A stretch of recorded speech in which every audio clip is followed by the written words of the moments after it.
இனிய தோழர்களே தோழியரே, நான் உங்கள் சிப்லாலேருந்து பேசுகிறேங்க. இன்றைக்கி நம்ம ஷேப்பு, அந்த டாட் எல்லாம் என்னென்ன அளவுகளில் பிடிக்கணும் அப்படின்னு நிறைய தோழிகளுக்கு சந்தேகம். வாட்ஸ்அப்பில் கூட ஒரு சில தோழிகள் தொடர்ந்து அதை பற்றி தான் கேட்குறாங்க. அதை பற்றி என்ன அப்படிங்கிறத இந்த வீடியோவில் பார்க்கலாம். வாங்க வீடியோவுக்கு போகலாம்.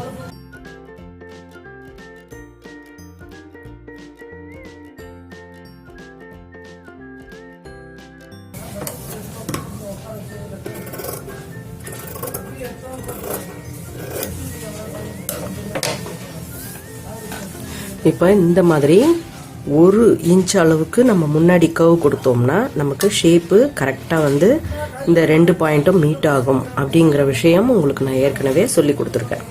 இப்போ நீங்கள் நல்லாவே ரொம்ப பெருசாக இந்த இடத்துல எடுத்துட்டிங்கன்னா உங்களுக்கு இந்த ஷேப்போட டாட் வரக்கூடிய இடம் இங்கே சமமாக இருக்கணும்.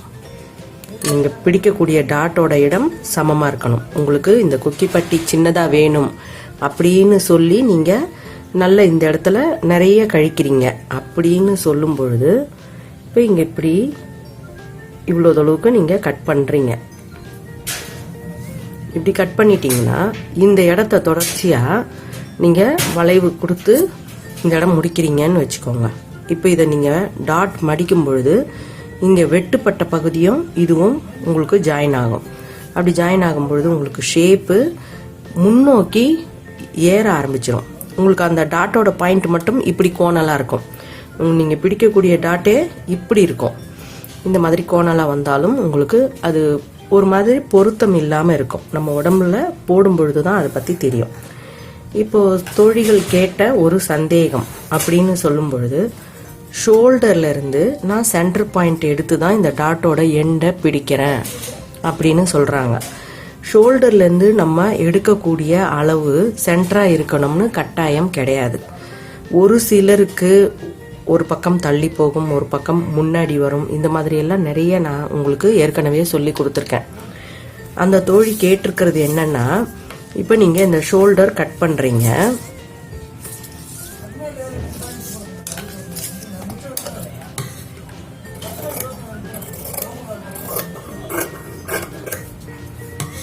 இப்போ இது நெக்கோட போர்ஷன் முன்னாடி.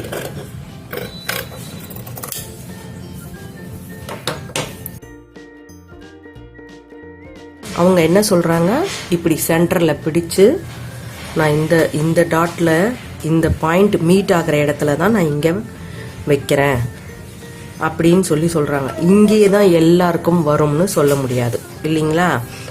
இந்த இடம் வந்து உங்களுக்கு இந்த ஷோல்டர்ல இருந்து ஹைட்டு, நம்மளோட அந்த டாட்டு முடிகிற இடமா தான் இதை நீங்கள் நினைக்கணுமே தவிர இதில் சென்டர் பார்த்து தான் இங்கே முடிக்கணும்னு கட்டாயம் கிடையாது. சரிங்களா.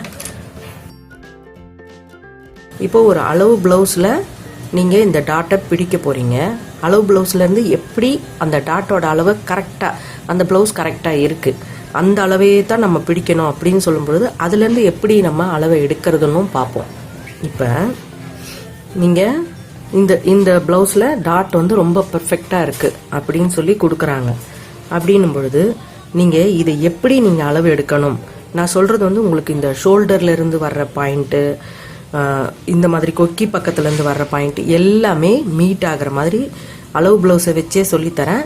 அதையே நீங்கள் இன்ச் டேப்பில் எடுக்கும் பொழுதோ மெஷர்மெண்ட் பண்ணும் பொழுதோ நீங்கள் அதையே தான் பண்ணணும். இப்போ நான் சும்மா வந்து எந்த பக்கமும் வேறு எதுவும் அளக்கலை. முதல்ல ஆழத்தை மட்டும் இங்கேருந்து இந்த டாட்டோட உயரத்தை குறிக்கிறேன். சரிங்களா. முதல்ல என்னென்னன்றது அந்த ஸ்டெப் பை ஸ்டெப்பாக உங்களுக்கு சொல்லும் பொழுது கட்டாயமாக புரியும். இப்போ முதல்ல இந்த இடம் தான் நமக்கு இந்த டாட்டோட உயரம் முடிகிற இடம். இப்போ இதை ஒரு குறிப்பான அளவுன்னு நான் சொல்ல வரல, அதனால தான் இதை லென்த்தாக ஒரு கோடு போடுறேன். ஏன்னா வந்து நான் வைக்கிற பாயிண்ட் வந்து எனக்கு ரொம்பவே அது பரிச்சயமான விஷயம்ன்றதுனால நான் கரெக்டாகவே குறிச்சிடுறேன். உங்களுக்கு சொல்லி கொடுக்கும்பொழுதும் அந்த மெத்தடே தான் நான் பண்ணுறேன். அதனால தான் வந்து அவங்களுக்கு நான் வைக்கிறது அந்த பாயிண்ட் வந்து ஷோல்டர்லேருந்து எடுக்கிறேனா அப்படின்றது மாதிரி தோழிகளுக்கு சந்தேகம் வருது. இப்போ இந்த நேர்கோட்டில் நமக்கு பாயிண்ட்டு வரணும்.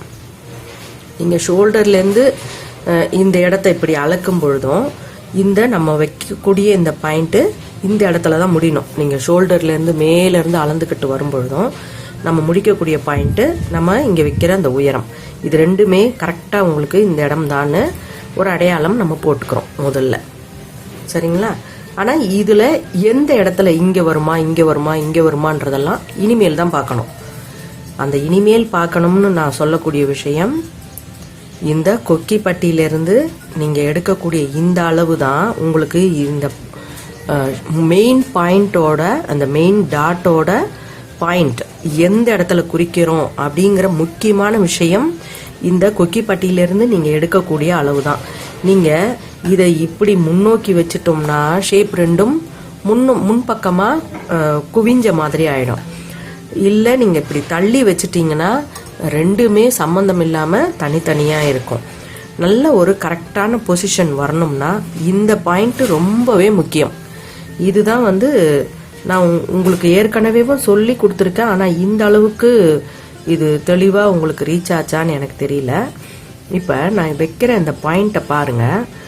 இங்கே நம்ம கொக்கி ஐப்பட்டி ஜாயின் பண்ணுறதுக்கு பிடிக்க போகிறோம் இல்லையா? அந்த இடத்த ஓரளவுக்கு கொஞ்சம் விட்டுட்டேன். இப்போ இந்த இடத்துல நம்ம போட்ட அந்த நேர்கோட்டில் எங்கே நம்ம அந்த பாயிண்ட்டை வைக்கிறோம் அப்படிங்கிறத தான் இந்த இடத்துல குறிக்கிறோம்.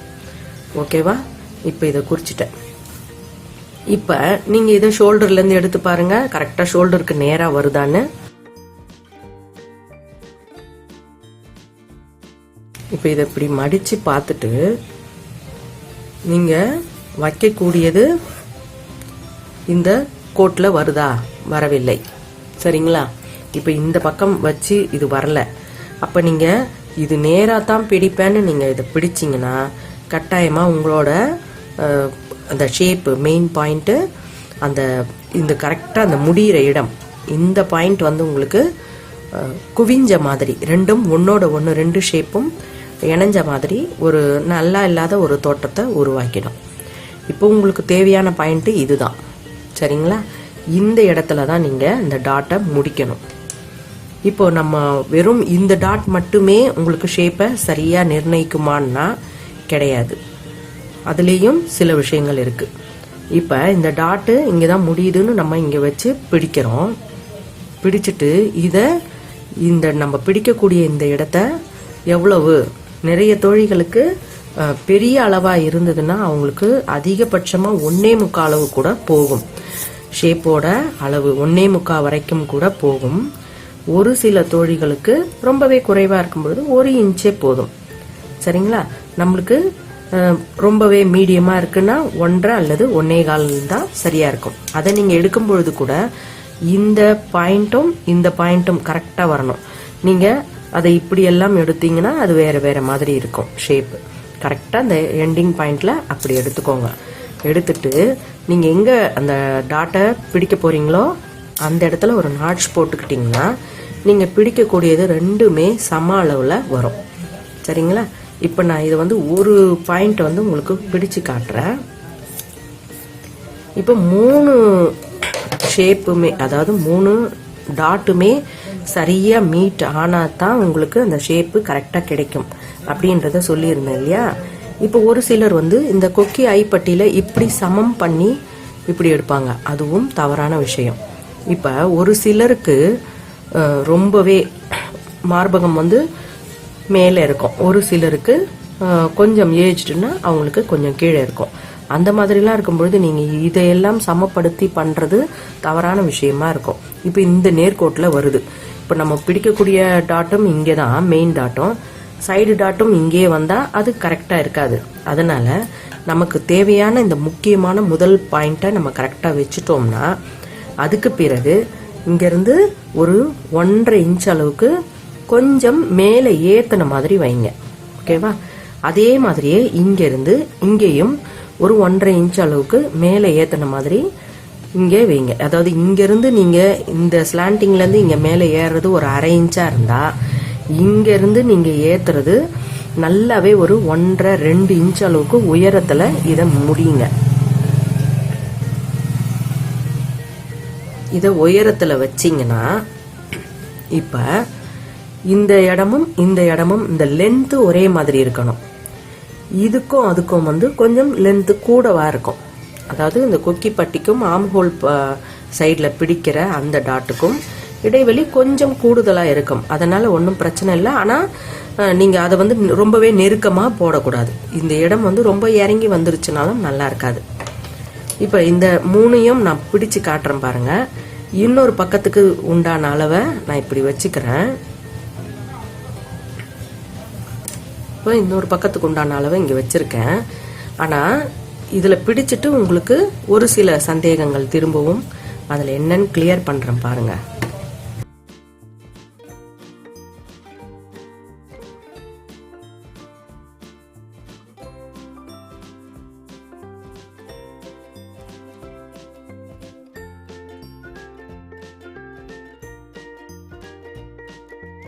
நம்ம முடிக்கும்போது எல்லாமே அப்படியே இங்கே ஆரம்பித்த இடத்துலேருந்து முடிகிற இடம் எவ்வளோ கூர்மையாக வந்து முடிக்கிறோம்னு பார்த்துக்கோங்க. இதுதான் இதில் உங்களுக்கு ரொம்பவே முக்கியமான விஷயமா இருக்கும். இப்போ இந்த ஷேப்பை நம்ம திருப்பி பார்க்கும்பொழுது அப்படியே உங்களுக்கு இது அப்படி கரெக்டாக உட்காருது இல்லைங்களா? இப்போ ஒரு தோழி கேட்டிருந்த ஒரு விஷயம், ஆம்ஹோல் கிட்ட எனக்கு ரொம்பவே கிராஸாக இருக்குது, அதாவது ரொம்ப இழுத்த மாதிரி இருக்குன்னு சொல்லியிருந்தாங்க. இப்போ அந்த இழுத்த மாதிரி இருக்கிற ஒரு விஷயத்த நான் பிடிச்சு காட்டுறேன் பாருங்க. இப்போ நம்ம வச்சிருக்கிற இந்த டாட் இதில் அப்படியே தானே வச்சிருக்கோம். நான் கொஞ்சம் இதில் மாறுபட்டு இங்கே பிடிக்கிறேன். அவங்க வச்சிருக்கிறது இங்கே தள்ளி வச்சிருக்கிறாங்கன்னு அர்த்தம். சரிங்களா? இப்போ இந்த ஷேப்போட இந்த மெயின் டாட் கரெக்டாக குறிச்சிட்டோம், சைடு கரெக்டாக குறிச்சிட்டோம். இது மேலே இங்கே இருந்ததை நான் கொஞ்சம் தவறாக தைக்க போகிறேன். அதை பாருங்க. அப்போ உங்களுக்கு அது ஏன் அவங்களுக்கு அந்த மாதிரி இழுத்த மாதிரி ஆச்சுன்றது புரியும்.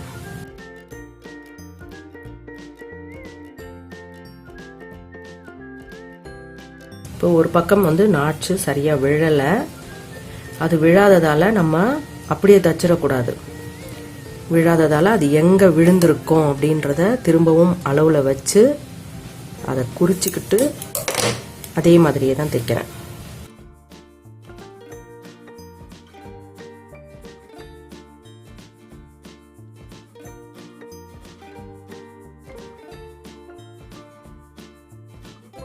இதை வந்து இப்போ நம்ம அப்புறமா பிரிச்சுக்கலாம்.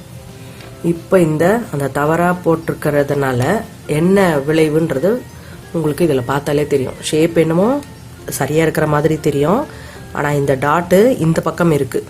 இவங்க இதை கையில் நல்லா இழுத்து போடும் பொழுது இந்த டாட் வந்து தேவையில்லாத இன்னொரு பக்கத்தை, அதாவது இங்கே ஷார்ப்பாக இருக்க வேண்டிய இடத்தை விட்டு தள்ளி இருக்கிறதால அது என்ன ஆகும்னா அவங்களுக்கு இந்த இடம் வந்து இழுத்த மாதிரி ஒரு தோற்றம் வரும்.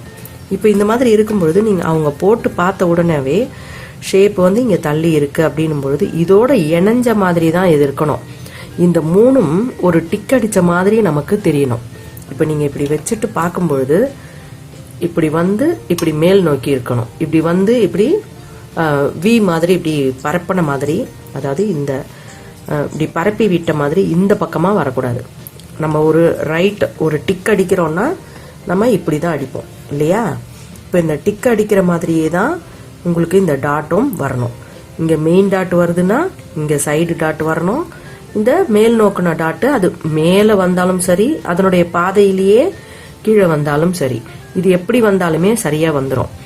ஆனால் வந்து ரெண்டுமே வந்து ஒரு டிக்கோட அடையாளத்தை நீங்கள் மனசில் வச்சுக்கிட்டு தான் இதை நீங்கள் செய்யணும். இது வந்து உங்களுக்கு ரொம்பவே இந்த முறை வந்து யூஸ் ஆகும். நீங்கள் அந்த டாட்டுன்னு நீங்கள் அடையாளம் வைக்கும் பொழுதே அந்த மாதிரி வச்சுக்கோங்க. இப்போ உங்களுக்கு ஒரு முறையும் ஒரு மாதிரி தவறாக போகுது அப்படின்னு நினச்சிங்கன்னா நீங்கள் ஒரு 2-3 ப்ளவுஸ் தைக்கிறதுக்கு பொழுது டக்கு டக்குன்னு நீங்கள் அந்த டிக்கை ஒரு பேப்பரில் ஒரு ட்ரேஸ் எடுத்துக்கோங்க. நீங்கள் வைக்கக்கூடிய அளவை ஒவ்வொரு முறையும் இந்த ப்ளவுஸ்க்கு இதை நான் எடுத்திருக்கேன்னு அதில் குறித்து வச்சுக்கோங்க. சரிங்களா? இப்போ நீங்கள் அதை குறித்து வைக்கும் பொழுது உங்களுக்கு கரெக்டாக வந்து இந்த ப்ளவுஸுக்கு அந்த ப்ளவுஸை நீங்கள் போடும் பொழுது கரெக்டாக இருக்குதுன்னா அந்த பாயிண்ட்டையே நீங்கள் எல்லாத்துலேயுமே நீங்கள் மேட்ச் பண்ணலாம். அது வந்து தொடர்ச்சியாக ஒரு 10 ப்ளவுஸ்க்கு செஞ்சிங்கன்னா போதும். அதுக்கப்புறம் அது உங்களுக்கு அதுவே ஒரு பழக்கமாகவே ஆகிடும்.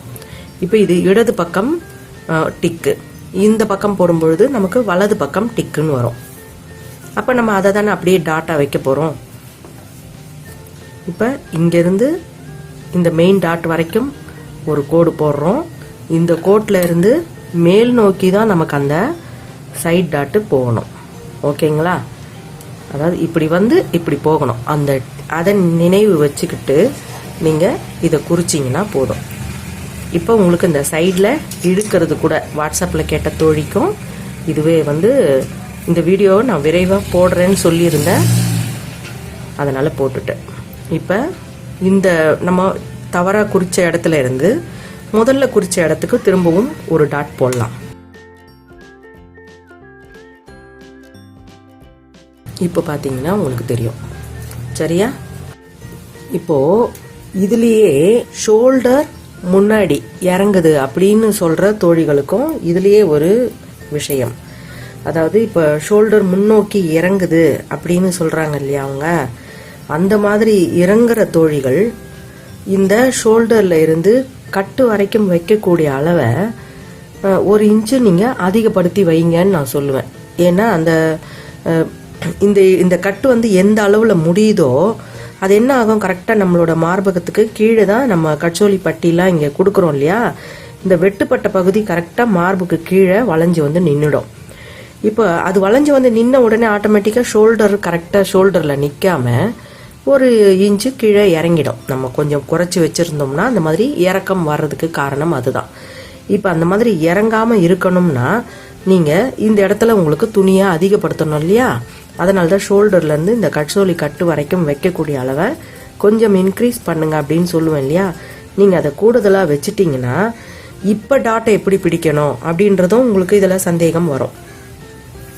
இப்போவும் நீங்கள் அந்த டாட்டோட இப்போ உங்களுக்கு தேவையான அந்த கூடுதல் அளவு இங்கே அதிகமாக விட்டுறணும். ஏன்னா இங்கே தானே உங்களுக்கு ஷோல்டர் இறங்குது, அதனால் இங்கே ஷோல்டர்லேருந்து எடுக்கக்கூடிய அளவு இங்கே 1 இன்ச்சு கூடுதலாக இருக்கட்டும். ஆனால் உங்களுக்கு இந்த டாட்டோட உயரம் இங்கேருந்து நீங்கள் எடுக்கக்கூடிய இந்த டாட்டோட உயரம் ஒரே அளவாக இதுதான் கரெக்டாக இருக்கணும். ஏன்னா இது கரெக்டாக வந்து உங்களுக்கு கட்டில் வந்து உட்காந்துடும். ஆனால் இது மட்டும் உங்களுக்கு கீழே இறங்கிக்கிட்டே இருக்கும். இது இறங்குறதுனால உங்களுக்கு இங்கே தான் நீங்கள் 1 இன்ச்சு கூடுதலாக வச்சுருக்கீங்க. இங்கே ஷோல்டர்லேருந்து இங்கே வைக்கும் பொழுதே நீங்கள் உயரத்தை இங்கே தான் வச்சு கட் பண்ணுறீங்க. கட் பண்ணும் பொழுது ஆனால் இந்த டாட்டை குறிக்கும் பொழுது மட்டும் நீங்கள் இங்கேருந்து இந்த உயரம் எடுக்கிறீங்க இல்லையா, அதை மட்டும் கரெக்டாக இதில் இருக்கக்கூடிய அளவையே எடுத்துருங்க. சரியா? அதுதான் வந்து இதில் உங்களுக்கு ரொம்ப முக்கியமான விஷயம். கொஞ்சம் சின்னதாக ஒரு ஆல்ட்ரு பண்ணும் பொழுது அந்த ஆல்ட்ரேஷனையும் அனுசரித்து தான் நீங்கள் ஷேப்பை பாயிண்ட் பண்ணணும். அது ரொம்ப இதில் முக்கியமான விஷயம். ஓகேவா? இவ்வளவுதான் டாட் பிடிக்கிறதோட சில சூட்சமங்கள். உங்களுக்கு நிச்சயமாக இந்த வீடியோ பயனுள்ளதாக இருக்கும்னு நினைக்கிறேன். வீடியோ பிடிச்சிருந்தா லைக் கொடுங்க, கமெண்ட் கொடுங்க, ஷேர் பண்ணி சப்ஸ்கிரைப் பண்ணுங்கள். பெல் ஐக்கான் அழுத்துனீங்கன்னா நான் போடுற வீடியோஸ் உங்களுக்கு தொடர்ச்சியாக கிடைக்கும். மிக்க நன்றி. வணக்கம்.